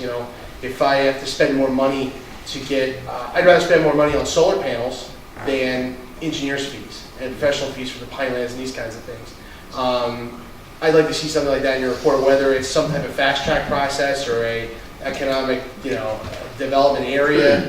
I mean, I understand zoning in this area, and I know spot zoning isn't something you should do, but there should be some kind of fast track process to get people started so they can hire contractors to put people back to work and ultimately expand and hire more employees. The second thing I'd like to see maybe discussed in your report is there's no one place to go for information, right? So I call up to my senator, and they put me with the lieutenant governor's office, which is supposed to be the statewide hub for business development. I talk to someone there, and the guy gives me half a dozen phone numbers. He says, talk to this guy at the BPU, talk to this person at the EDA, talk to this person like that. And I went through the motions. Okay, I called everybody, and the guy from the BPU was helpful. The woman from the EDA didn't have anything for me, but I'm a really small business. I mean, when we get done, we'll have 15 employees, which, look, EDA money goes to big projects, and I'm okay with that. But my point is, I'd like to see, perhaps in your report, some type of recommendation where I can call one person or have a meeting with one group of people and get a straight answer on what's available to me and what's not available to me, so I don't have to hunt and peck for it. So. Well, I would hope it would happen even better. I hope it hasn't been lost in this conversation that one of our primary tasks is to really create a local economic development agency that will be regional in nature, that you are not going to have to call, we're going to have to come and visit you. Unless you have that local economic development organization that will look at how to grow small businesses, how to grow your existing businesses, attract new, help entrepreneurs, then we're not there. The first thing that I asked of the committee that interviewed me for this project, I said, I like to focus from the very beginning on how we will accomplish the strategy, how we will implement it, who is going to be implementing it. And before that, I had done my homework. I looked at the chamber, I looked at every acronym there is out there describing many economic development organizations, and I did not find anybody that whose sole responsibility was to be selling and marketing the city in a way that I'm accustomed to. Housing development is not economic development, that's community development, and that's okay. But there's not a single entity that helps promote the county for attracting new businesses, building an entrepreneurial ecosystem here and helping existing businesses expand. And that is what we need to create. Otherwise, you have wasted your time. I've wasted my time, and you've wasted your money. We need to be sure that an entity will take responsibility for really implementing this task. And I want to emphasize, the strategy we can give you and many other companies can give you, the process that we are embarked on, the community forums, the stakeholders are all intended again to provide a model of support to be sure that this strategic plan does not sit on a shelf. Many of them do. We need to implement it, and we need to also create and support an organization that will take responsibility for implementing it. Your other question was very interesting. Let me give you another example. Which is the toughest city in the United States to do business? New York. New York? No. Eugene, Oregon. Which is the second toughest city to do business in the U.S.? Boulder, Colorado. Which is the third toughest place to do business? Austin, Texas. If you count how long it takes to get a building permit in Austin, if you count the regulations and the costs that they add to the development of any small business, any large business, you will be shocked. And yet, that never stopped 70,000 people moving to Austin every year. In fact, the more they try to stop the growth, the more Austin is in demand. So what we also need to be sure here is that we create a quality of place. That is what is going to determine your economic development capacity in the future. Not every billion-dollar employer that you have here, but a quality of place that is, what I mean by that is a place that you will be very proud to call home, a place that you will enjoy living in, with the quality of life amenities, not strip centers, like I've seen plenty of them. And that longer term, it will be your biggest asset in attracting quality economic development. Companies today are looking for fun places to be. Places where they will attract that young workforce, that 25 to 44-year-old demographic. That's what they want to hire. So communities that are able to attract that demographic are the people that are going to win the economic development battle, because companies are going to seek those workers. I do not want to minimize the difficulties, and I understand the difficulties of regulation of small businesses and even larger businesses. And definitely we will make recommendations perhaps on how to alleviate those issues. But don't be hung up on the idea that just because you have high regulations, no economic development can occur here. It can. And many places have proven that to be true. Yes, sir. Dave Dorfman, longtime Hammonton resident, I'm 15-year culinary employee at Harris Atlantic City. Like it or not, you cannot talk about the economy in Atlantic County unless you talk about how the people who work in Atlantic City are affected by what's going on.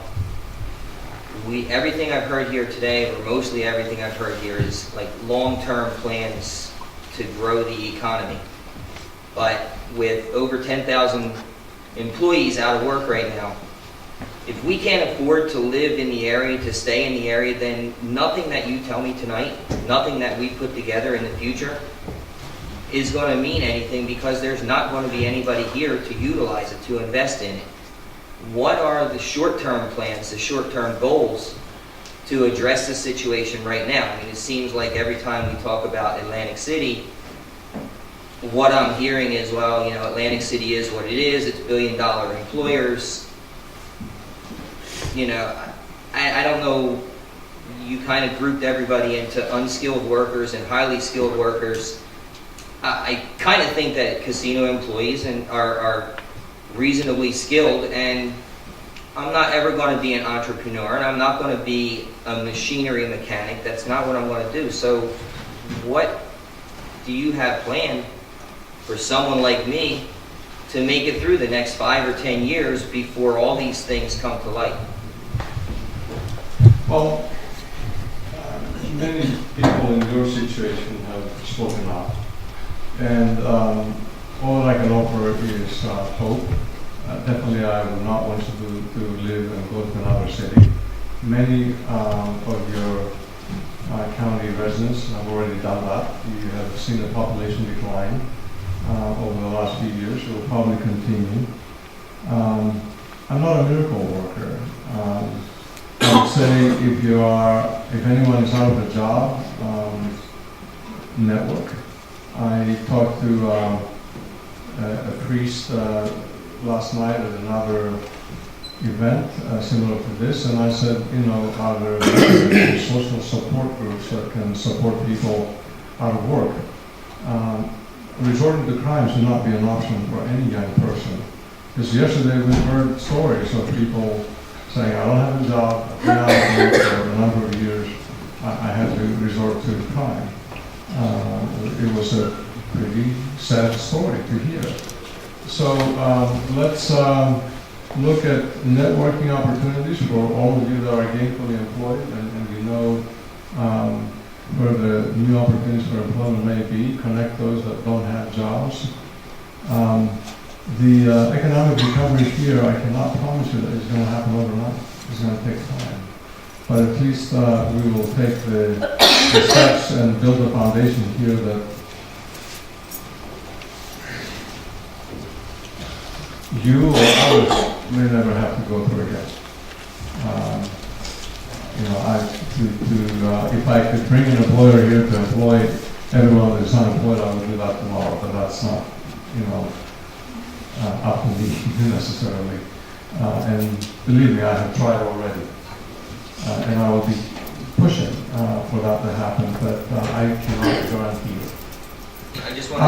Atlantic City is in a tough spot right now. And in economic development, perception is reality. The other thing that is reality is that you are as strong as your weakest link. The financial markets, the investors, cannot tell the difference between Atlantic City and Atlantic County. And you've already been redlined. And until everyone, kind of rises to the top and the economic recovery begins, investors probably are going to shy away. I'm trying to be true of what I can do and what the possibilities are here, but short fixes, while there may be some that we will explore, and my expertise is there to lend support to Max and others to bring some employers that are looking in the area right now. My expertise is to bring a foundation for which perhaps you don't have to go through this again in your lifetime. Time for one more question. Let me just make a statement before I do, before you do. We've heard you in the forums about the problems in Atlantic City. This is an ownership problem. It's also a question of decency. At Christmas time, when I first watched It's a Wonderful Life, being a Frank Capra movie, I figured, something will happen with that angel. He will soften Mr. Potter's heart, and he'll do something decent. But he never did. He never did, because he only looked at the bottom line. He was the richest man in town, but he wanted more. What's occurring right now, I heard Mr. Icon's name mentioned quite a few times. You remember the movie Wall Street? When he broke something. So why'd you break that? Because it was great. And greed is good. You don't matter. And that's the sad part about it. You've all worked for bosses that were great, that took care of you, and understood you had to pick your kid up because you got sick at school, or you had to go to a doctor. They understood that. And you have entrepreneurs that understand that also, your bosses that understand it. Here's people or absentee, the bottom line is the only thing that means something to them. And that's the sad part about it. How in the world does the Trump Plaza go under? As soon as you get off the expressway, it's the first thing you see. But go through it before it closed. It was a dump because they milked it, took as much as they could out of it. Exactly. And did nothing to put back into the community. And it was allowed. They got the DGE and the CCC. They regulate and they license. There has never been a state policy. I've talked to 3 senators about it. Get a state policy. This is what you have to offer. If you want to do business here, it's a privilege. You owe your employees something. And if you don't, we're all going to suffer for it. Because if you're not working, you're not going downtown, you're not spending your money, it destroys a whole area. And that's why we're doing what we're doing. We are going to diversify this time. And it'll be our responsibility in the county. And Joe, we're not going to blame you for it. I'll take the heat. We will get this done. Because it'll be our responsibility now. Can't depend on the state. By the way, this state is the highest tax state in the country. It's 50th, 50th. We expect them to come in and explain to us what we're going to do. They can't get out of their own way. But we expect to go to them for answers. We have the answers here in this county, and it is from the bottom up. And this is why it's so crucial that we get this thing done and we all work together and we all pull in the same direction. As far as advertising Atlantic City, $30 million a year for that Do AC campaign. And what did you have? You had the casinos fighting with each other. Not wanting the guys at the beach to make any money because the ones on the other Atlantic City, they wanted to make it. And the casino that does make it is Borgata. And why do they make it? Balance spends $275 million a year in promotion, while the other ones just want to take money out and don't care about the people that work for it. And that's the sad part. You can't give scoundrels a heart. That's the way they are. That's the way they're built. You don't matter. Well, guess what? Very little we can do. You can't teach somebody decency, honesty, integrity, and make them care about the people that made them. And by the way, we're not talking about people with a few $100,000 in the bank. We're talking about somebody that's worth $50 billion. Can you imagine? And he knows the heartache and the hardship that's here. 13 pages of sheriff's sales that you see in our paper. 13 pages, people upside down. They owe more in taxes than they do on their mortgage. It's not fair. We'll do something about it. The good Lord helps those that help themselves. And that's why we're here. I'm going to take your time.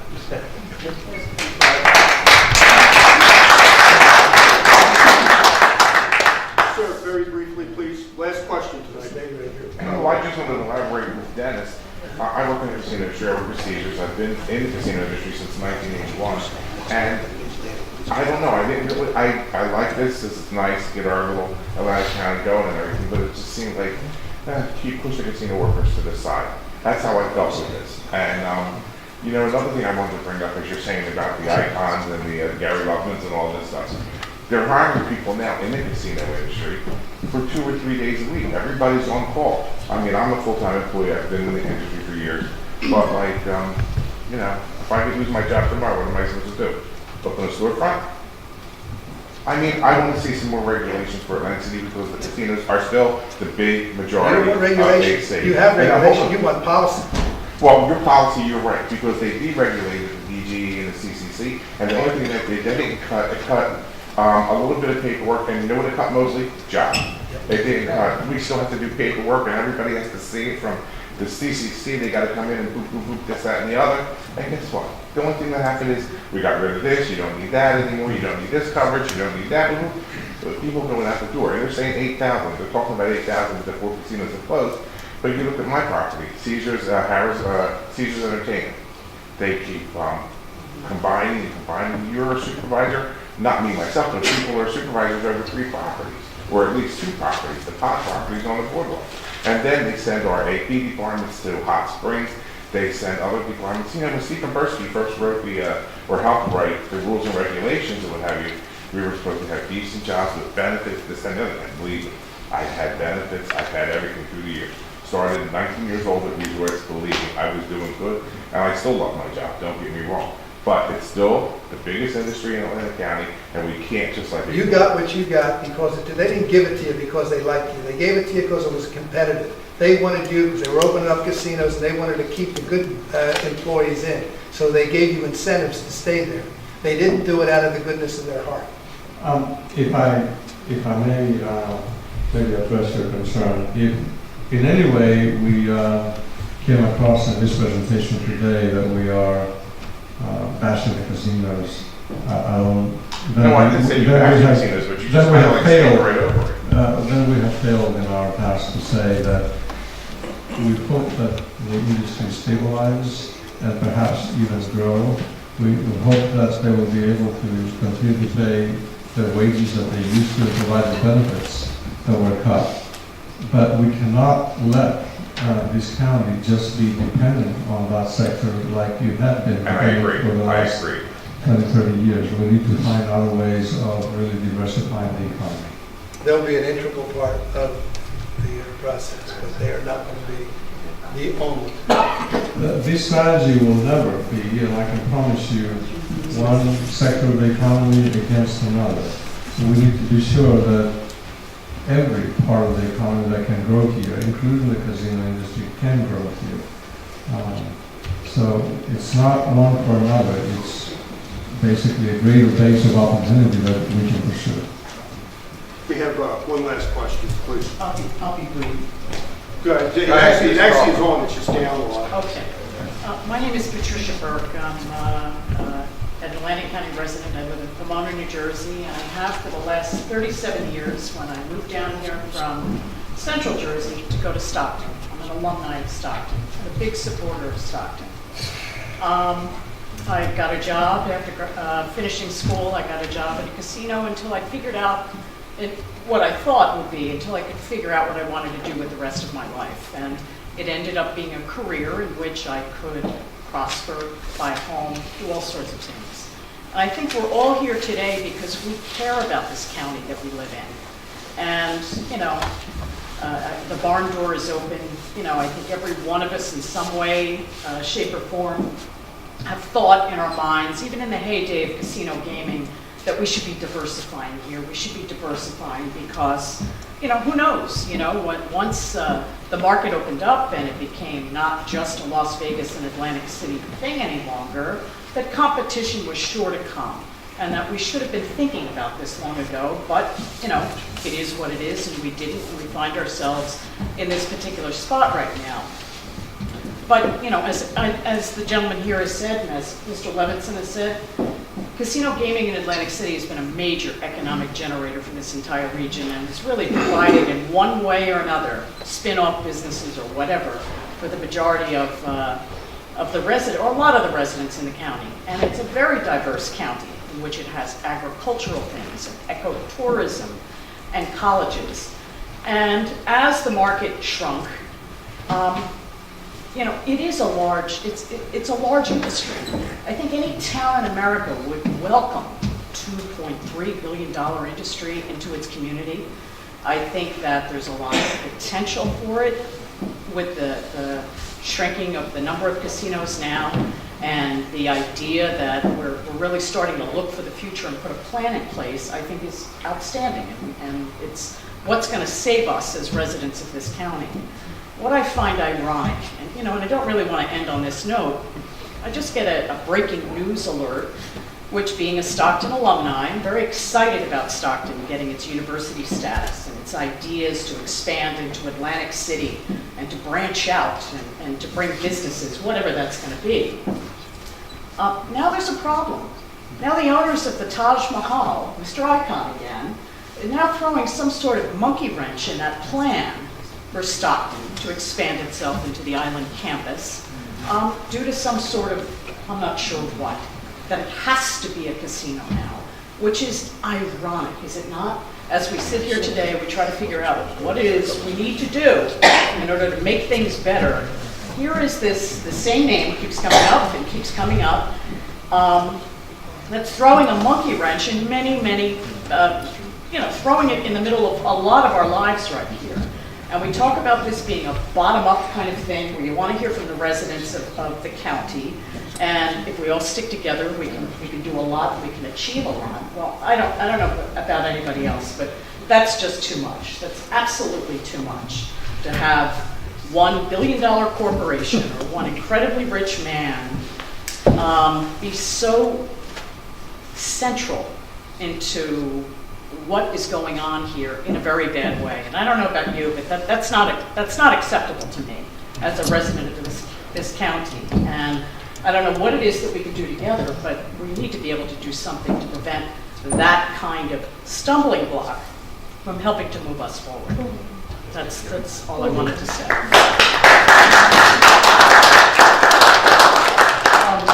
If I may summarize everything, we have 40 people in this room. 18 of you have spoken today. That is kind of what we have been accustomed to. Half of the people in every focus group were able to participate. This forum was different than others. You showed a lot of curiosity about what we're doing, which is really, I congratulate you for that. Because perhaps either I didn't explain to the beginning very well what we're doing, but you're curious enough to know what this plan going to entail, how you can participate in it through the website. You've spoken about the big companies not being invested, and I will not single out the casinos. This exists today in many other small towns and small counties where they're dependent on a single employer, and if they live town, then we have a near catastrophe in some of those towns. And a lot of the work that we have done included this type of communities in many places around the country where auto plants of 5 million square feet have been shut down and 15,000 people were put out of work. Where steel companies have also closed plants. So hopefully our experience there can help bring a level of understanding of why those things happen and how perhaps we can prevent this thing from happening again to your community. You spoke about entrepreneurship, and that is a space where I feel very comfortable with, and you will see a very comprehensive approach to that. You're obviously anxious about what kind of opportunities this plan is going to create, what business sectors is going to look, what this economic diversification look like. Will it include only high-tech jobs, or will it also include some of the traditional businesses that have done well and flourished here, like ag and the wine industry and the blueberry industry that actually has existed here for years. You spoke about R&D, and I take that to mean that we need to create places where young people like you, they can leverage the support of expertise from retired executives or current executives, and mingle with other people, like-minded people that want to start their businesses and get off ideas from one another on how to do it, and perhaps even learn from each other's mistakes. Because entrepreneurship is not an easy route. It's a very difficult route, but it's also the most rewarding, I think, for an individual. So I would encourage you to pursue your dreams. You talked about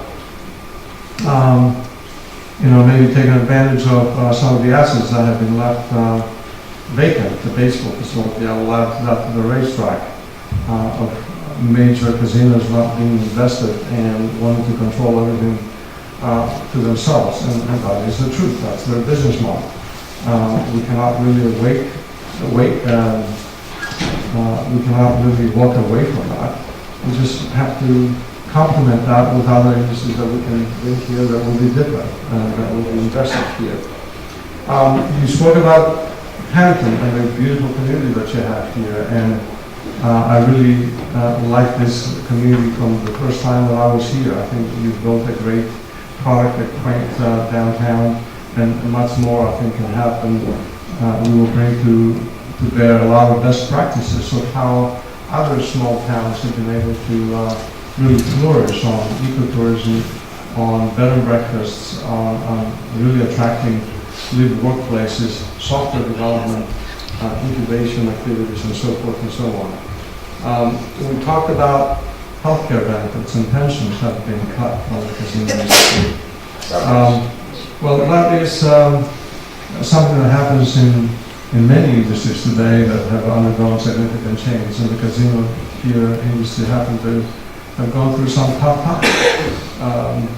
I don't have a solution for that other than to say that if we focus on small to medium-sized companies to build the diversity that you deserve, where even if one employer were to shut down, it would not necessarily have such a huge impact on your economy. That's perhaps the best way to correct that.